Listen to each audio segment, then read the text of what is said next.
歡迎來到新聞和活動頻道，請訂閱和分享已更新有關當今最著名明星的最新信息。大漢賦正式開拍，趙麗穎一人飾演三角，詮釋兩漢三位傳奇皇後。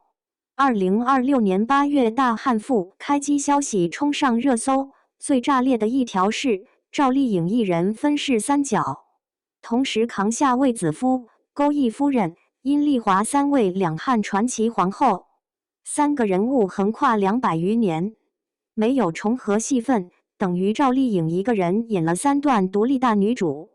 可就在粉絲狂歡的同時，央視2026片單白紙黑字寫着大漢賦武帝篇衛子夫由江疏影出演，劉徹是鄧超，霍去病是張晚意，趙麗穎3個字從頭到尾沒出現。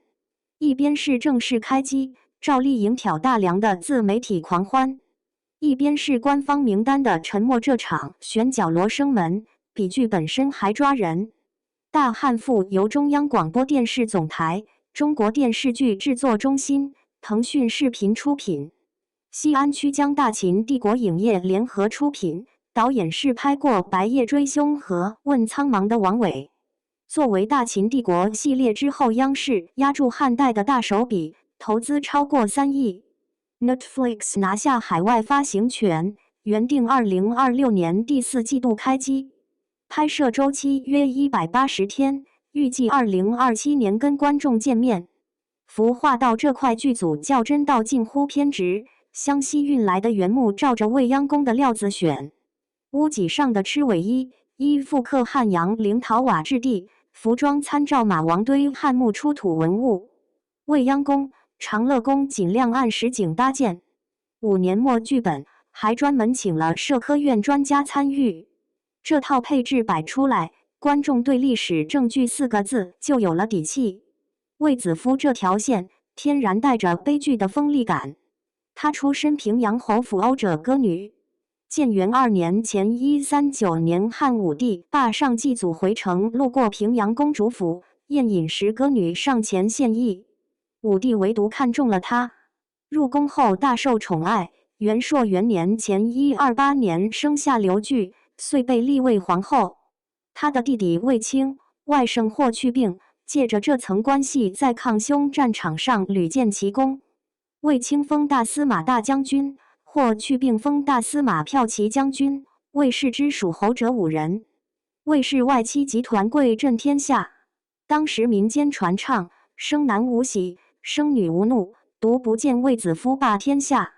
征和2年前91年，巫蠱之禍爆發，江充構陷太子劉據詛咒君父，太子向母親稟明情況，衛子夫動用皇后喜壽調兵捕殺江充。這一舉動被宦官曲解為謀反，漢武帝派丞相劉屈毛率兵鎮壓，5日激戰，太子兵敗自盡。武帝下冊書收皇后喜壽，衛子夫在宮中自縊身亡。她做了38年皇後，最後連個諡號都沒撈到，直至曾孫漢宣帝即位，才追諡嗣後。衛子夫的悲劇不在失寵，而在當皇權與繼承制度運轉到極限時，連被寵愛過這件事都成了原罪。勾弋夫人的故事更冷。太始3年前94年，漢武帝尋幸河間，望氣者說此地有奇女，召來一看，這女子兩手緊握成拳，武帝親自掰開，掌中現出一枚玉鈎，從此得姓，號稱拳夫人，後居勾弋宮，號勾弋夫人。她生下劉弗陵時，相傳懷孕14個月，民間附會姚母門典故就是打這兒來的。可後元元年前88年，武帝在甘泉宮召化公圖周公復成王，左右群臣都知道皇帝要立少子了。數日後，武帝譴責勾弋夫人，夫人脫簪而叩頭。武帝說：“引遲去，送掖庭諭。”夫人還顧。武帝說：“去行，女不得活。”夫人死雲陽宮，年僅25歲左右。史書沒明寫賜死2字，漢書寫有過見淺，以憂死。史記寫因主少母壯被淺而死。子貴母死的解讀是史學界的共識。勾弋夫人的悲劇是雙重的，她先是皇權選中的生育工具，手握玉鈎的祥瑞敘事本就是政治包裝，她又是皇權為掃清繼承人道路必須清除的障礙。一個女性身體的命運，早在她生下劉弗陵的那一刻就被寫好了結局。陰麗華是另一種活法，她是南陽新野人。劉秀還沒發跡時就感嘆仕宦當作執金吾，娶妻當的陰麗華。更始元年23年昆陽之戰後，劉秀於宛城迎娶19歲的陰麗華。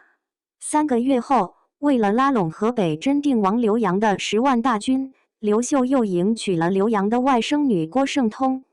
更始3年，劉秀稱帝，陰麗華和郭聖通同被封為貴人。劉秀本想立陰麗華為後，但他認為自己不足以擔大位，堅決推辭。這一讓就是17年。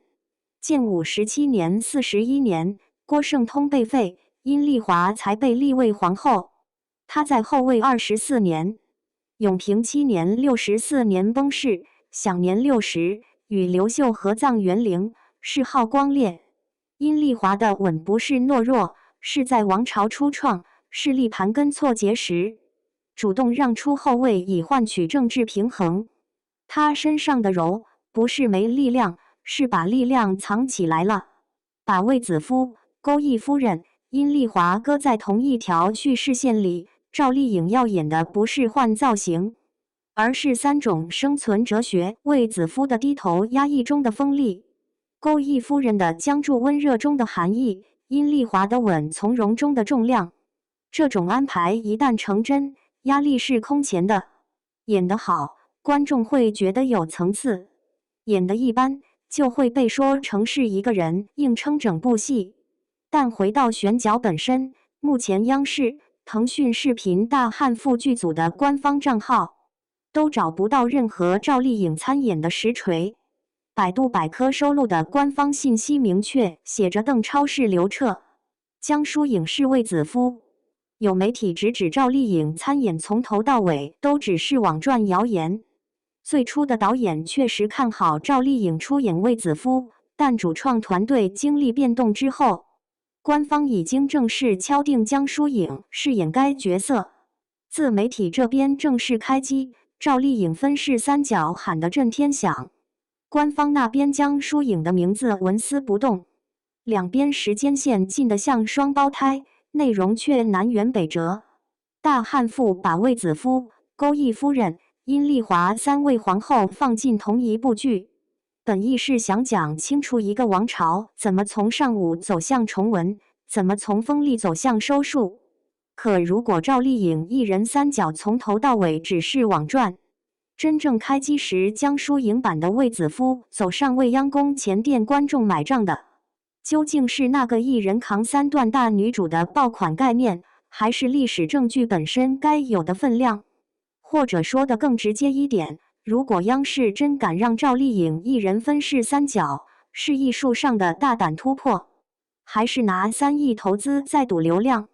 如果江疏影才是官方實錘，那這波趙麗穎分飾三角的自媒體狂歡，算不算2026年古裝劇營銷史上最成功的一次造浪？